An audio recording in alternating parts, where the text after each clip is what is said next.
नमस्कार, मैं हूं पंकज कुमार। इस खास पेशकश में मैं आपके साथ बात करने जा रहा हूं कि झारखंड के चुनाव में अभी तक राहुल गांधी चुनाव प्रचार करने क्यों नहीं पहुंचे। अगर सच्चे मायने में आप देखें तो इंडिया ब्लॉक के चुनाव का पूरा जिम्मा हेमंत सोरेन अपने हाथों में ही रखे हुए हैं। वैसे आज कांग्रेस के अध्यक्ष मल्लिकार्जुन खड़गे जरूर पहुंचे और उन्होंने सीधे तौर पर योगी आदित्यनाथ की बातों का जवाब दिया, लेकिन जिस चुनाव में अभी तक प्रधानमंत्री जा चुके हैं, गृह मंत्री जा चुके हैं, रक्षा मंत्री पहुंच चुके हैं, आज चिराग पासवान की भी सभा हुई है, उत्तर प्रदेश के योगी आदित्यनाथ की भी सभा हुई है जो वहां के मुख्यमंत्री हैं। ऐसे में सवाल उठता है कि कांग्रेस के बड़े नेता और खास तौर पर मल्लिकार्जुन खड़गे आज ही क्यों पहुंचे। वो क्या चुनाव को गंभीरता से नहीं ले रहे? क्या चुनाव में कांग्रेस की तरफ से शिथिलता बढ़ती जा रही है? दरअसल इस बारे में जब कई पॉलिटिकल एक्सपर्ट से बात की जाती है तो वो कहते हैं कि जीती हुई बाजी को कैसे हारा जाता है ये कोई कांग्रेस से सीखे। और ऐसा आपने उदाहरण देखा कि कैसे हरियाणा में जीती हुई बाजी कांग्रेस हार गई है।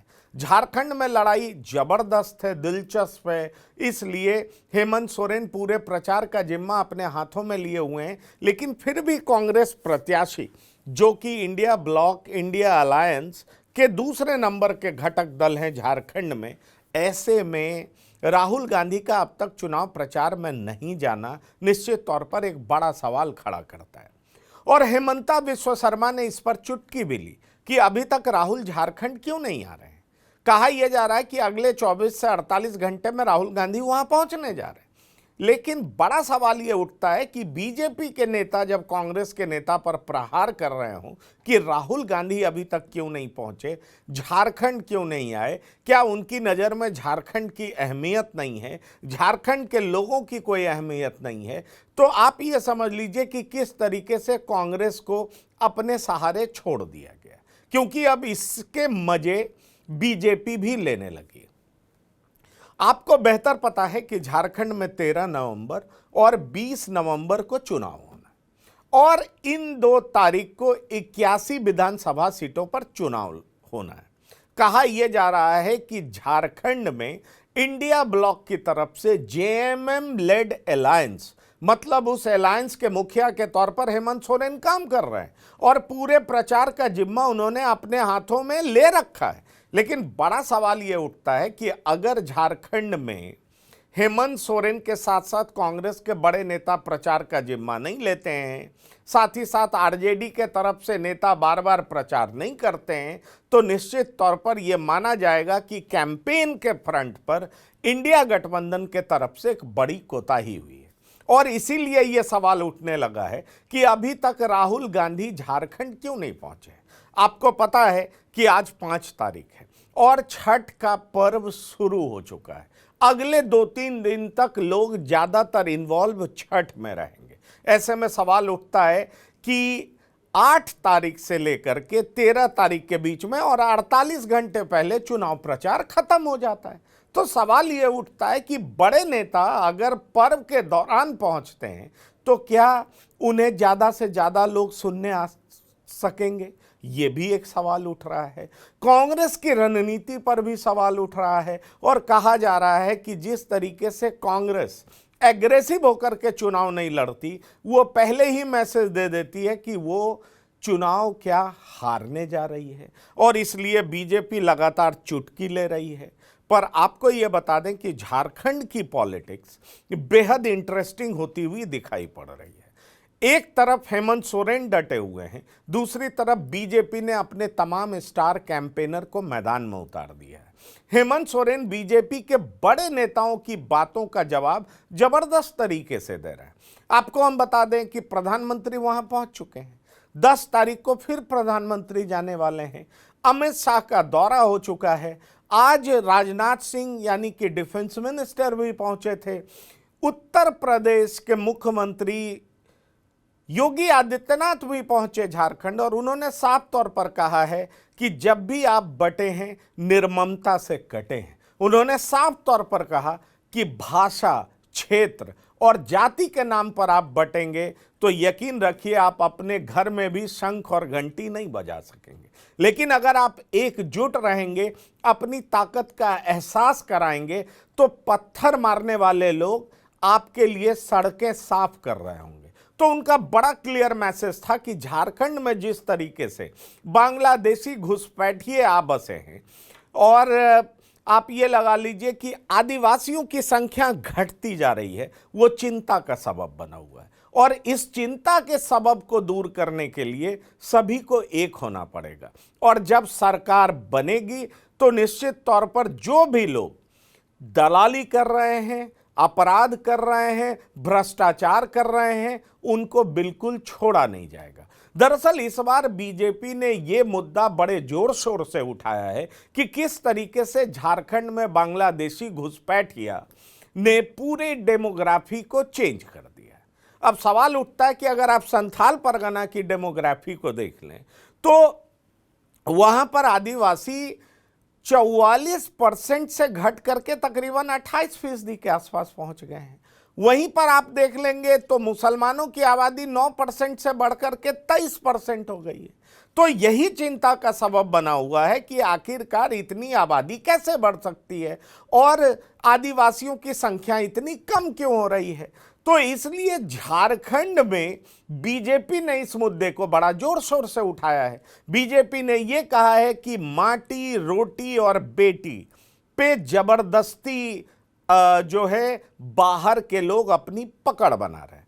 दरअसल निशिकांत दुबे ने तो ये कह करके सबको चौंका दिया कि 100 से ज्यादा ऐसे पंचायत हैं जहां के पंचायत पति, भले ही वो सुरक्षित सीट है लेकिन उसके पति मुसलमान हैं।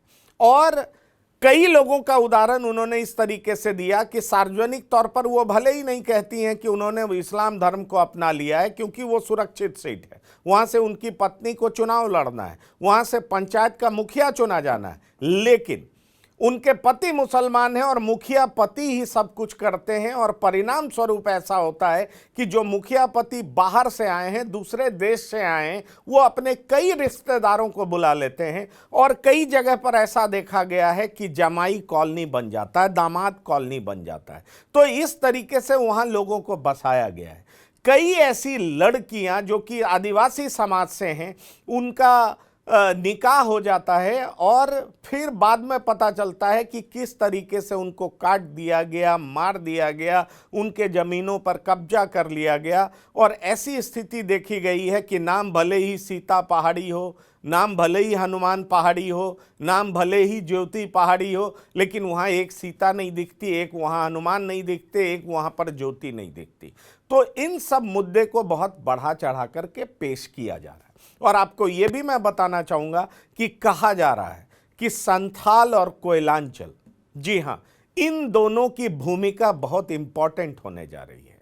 और दरअसल आदिवासी बाहुल्य क्षेत्रों में जहां की 28 सीटें हैं, वहां बीजेपी किस तरीके से परफॉर्म करती है, यह बहुत इंपॉर्टेंट है।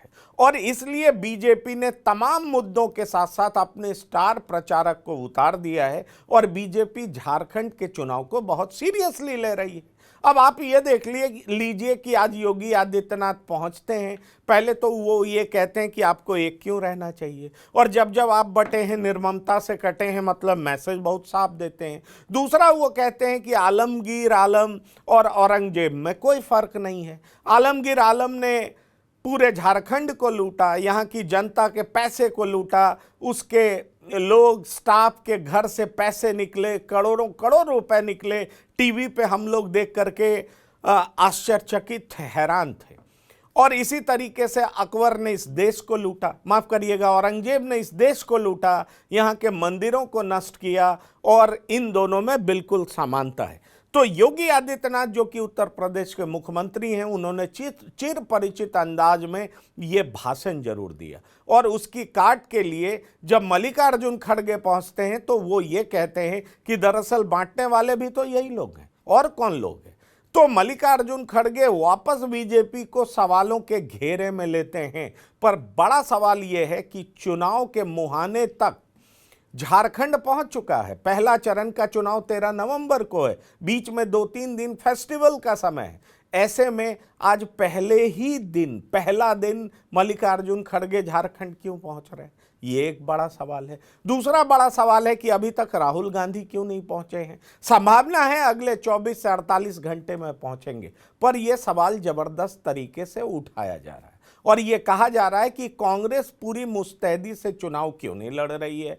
क्या हरियाणा में मिली करारी हार के बाद क्या कांग्रेस और ज्यादा डिफेंसिव हो गई है, यह भी सवाल जबरदस्त तरीके से उठ रहा है। और कहा यह जा रहा है कि जेएमएम लेड अलायंस जिसकी कांग्रेस हिस्सा है, क्या पूरे प्रचार तंत्र को हेमंत सोरेन ने अपने हाथों में ले लिया है। हेमंत सोरेन ने अपना लुक पूरे तरीके से शिबू सोरेन टाइप बना लिया है और वो जनता के बीच में जा रहे हैं और वो सीधे तरीके से कह रहे हैं कि भोली भाली जनता को बरगलाया जा रहा है, फुसलाया जा रहा है। यहाँ पर सीएनटी एक्ट चलेगा, एसपीटी एक्ट चलेगा, यहाँ पर यूसीसी नहीं चलेगा। बीजेपी के तरफ से कहा जा रहा है कि यूसीसी लागू होगा लेकिन आदिवासी समाज इसमें नहीं आएगा। बाबूलाल मरांडी ने इस बात को कहा है क्योंकि आदिवासियों की संख्या घटती जा रही है। लेकिन बड़ा सवाल यह है कि अब साफ तौर पर दिखाई दे रहा है कि बांग्लादेशी घुसपैठिया बहुत बड़ा मुद्दा हो चुका है।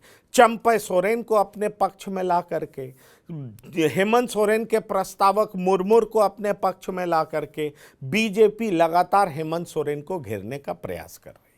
आपको बता दें कि 13 नवंबर और 20 नवंबर को चुनाव है। 23 नवंबर को चुनाव का फैसला आएगा। इस बार बीजेपी हर हाल में झारखंड में काबिज होना चाहती है क्योंकि बीजेपी को पता है कि पिछली बार इन फाइटिंग्स की वजह से, घटक दलों को साथ नहीं करने की वजह से बीजेपी चुनाव हार गई थी। इस बार बीजेपी के साथ उसके घटक दल आजसू भी हैं, जेडीयू भी है, एलजेपी रामविलास भी है और साथ ही साथ झारखंड विकास मोर्चा जिसके नेता बाबूलाल मरांडी हैं, अब बीजेपी के अध्यक्ष बन चुके हैं। मतलब जेवीएम का विलय बीजेपी के साथ हो गया है। इसलिए बीजेपी को लग रहा है कि सारे कार्ड खेल करके बीजेपी ने अपने लिए माहौल बना लिया है। चूंकि हेमंत सोरेन इन अपने वादों को पूरा करने में भी असफल रहे हैं और प्रधानमंत्री भी जब वहां पहुंचे तो उन्होंने यही कहा कि कांग्रेस जहां जहां भी जीती उसने अपने वादों को पूरा ही नहीं किया। उस स्टेट का बेड़ा गर्क कर दिया और उसमें वो नाम लेते हैं कर्नाटक का, हिमाचल का, तेलंगाना का। तो आप समझ सकते हैं कि किस तरीके से प्रधानमंत्री वहां की जनता को मैसेज दे रहे हैं। अब सवाल उठता है कि जो प्रधानमंत्री मैसेज दे रहे हैं, जो योगी आदित्यनाथ आज बोल रहे हैं, जो राजनाथ सिंह बोल रहे हैं, जो अमित शाह बोल रहे हैं, उस बात का जवाब देने के लिए कांग्रेस का कोई बड़ा नेता उतरा है तो सिर्फ आज मल्लिकार्जुन खड़गे उतरे। इसलिए यह बार बार सवाल पूछा जा रहा है कि राहुल गांधी हैं कहां और पूरे प्रचार तंत्र का जिम्मा हेमंत सोरेन ने अपने हाथ में क्यों ले रखा है।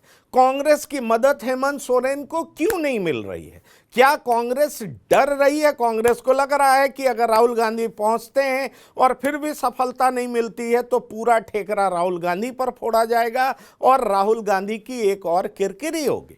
क्या कांग्रेस इस वजह से राहुल गांधी को ज्यादा एक्सपोज नहीं कर रही है और हेमंता विश्व शर्मा उसी को लेकर के कई तरह के सवाल उठा रहे हैं।